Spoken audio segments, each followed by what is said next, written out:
Previously, we talked about how to multiply rows by columns, and we also talked about how to do a matrix product like the one you see here, the square matrix times the xy vector, and how to write down a matrix equation that corresponds to a given system of equations. So we are supposed to know all that by this point, and if you don't know that, you really should review it. I'll kind of explain it as I go, but I'm not going to give a long explanation to it. Don't want to hold up people who don't need that long explanation. But I'll refer back to it as a refresher, and that might be enough even if you haven't seen it. Okay, well, now we want to talk about multiplying two square matrices. And we might have talked a little bit about this, but let's be very specific now. Okay, this matrix, first of all, when we multiply, well, we've defined multiplication of a row by a column. We can multiply a row on the left by a column on the right. That's the most basic unit of multiplication. And of course, the rows and the columns have to have equal numbers of entries. How many ways can we multiply a row by a column here? A row on the left by a column on the right. Well, 5, 7 is a row, negative 9, 2 is a row. We have two rows here. And we have two columns, 2, negative 1, 1, 3. Now if we have two rows and two columns, then there are going to be 4 different possible row times column multiplications. We can do the first row times the first column, first row times the second column, second row times the first column, second row times the second column. Okay, well, let's just think about the first row by the first column. Okay, when we multiply the first row by the first column, that goes into our product matrix. So we could actually write that out. We usually don't write this out, but just to show you where everything comes from, I've written a copy of the first row, 5, 7, multiplied by the first column, 2, 1.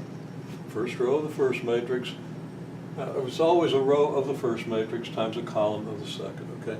So the first row of this matrix multiplied by the first column of this one, and there we have it.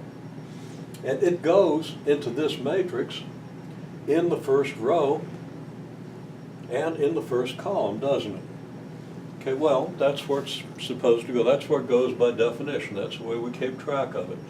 It comes from the first row and the first column. It goes into the first row and the first column of the product matrix. Okay, well, then we can multiply the first row by the second column, and where is that going to go? That's going to go in the first row and the second column. So here's our first row from the first matrix. Here's our second column from the second matrix. And where does it go in this matrix? It goes in the first row and the second column.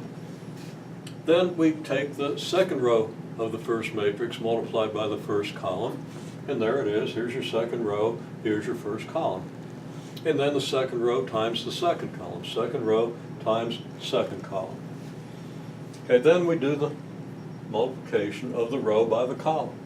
And we should remember that when you multiply a row by a column, you multiply the first number in the row by the first number in the column, and the second number in the row by the second number in the column, and you add them. So, to multiply this row by this column, we do 5 times 2, that's 10, and then 7 times negative 1 is negative 7, that's 10 minus 7, that gives us 3. Okay, well, what do we get here? Well, 5 times 1 is 5, 7 times 3 is 21. We get 5 plus 21, that's 26. Here, negative 9 times 2 is negative 18, and 2 times negative 1 is negative 2. So negative 18 and negative 2 add up to negative 20. And again, negative 9 times 1 is negative 9, and 2 times 3 is 6. Negative 9 and 6 gives us negative 3. And once people caught on to this scheme, they did quite well in getting these numbers in our class today. Okay, so that's good. Now here I just illustrated how we multiply 5 times 7, the row 5, 7 by the column 2, negative 1, and I wrote it all out. 5 times 2 7 times negative 1, 10 negative 7 minus 7 is 3. Okay. When we look at matrices, we usually don't write this out, although you're welcome to write it out as long as you feel like you need to.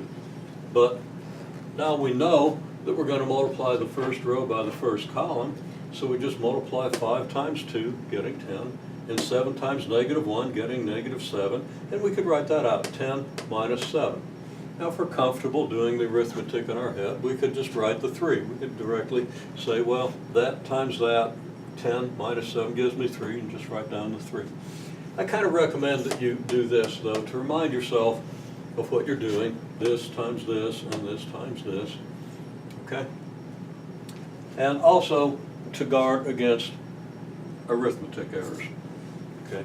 If you do things, the more you do in your head, the more likely you are to make an error. And of course, I encourage you to do things in your head, but you also want to write them out carefully so that you can detect when you make an error. If things don't come out right at the end, then you can go back and see where you made the mistake. Okay, then, 5, 7 times the 1, 3, well, that gives us 5. That gives us 21. 5 plus 21. Negative 9 times 2. 2 times negative 1 is negative 18, negative 2. Okay, then negative 9 times 1 and 2 times 3, negative 9 plus 6. And then we can do the addition. 10 minus 7 gives us 3, 5 plus 21, and so forth. And we've already seen where those numbers come from. Okay, so that's how we multiply square matrices. And even if they aren't square, if we had 3 columns here, as long as the columns of this matrix are the same length as the rows of this one, we can do the multiplication. Okay, if there's a third column, then if I multiply this row by the third column, it's going to go in the first row, third column. We're going to have to open up the third column in this matrix, but we can do that. It's not at all difficult with just a little bit of practice. Okay, so, well, that's matrix multiplication. This is something different, so we'll pick that up next.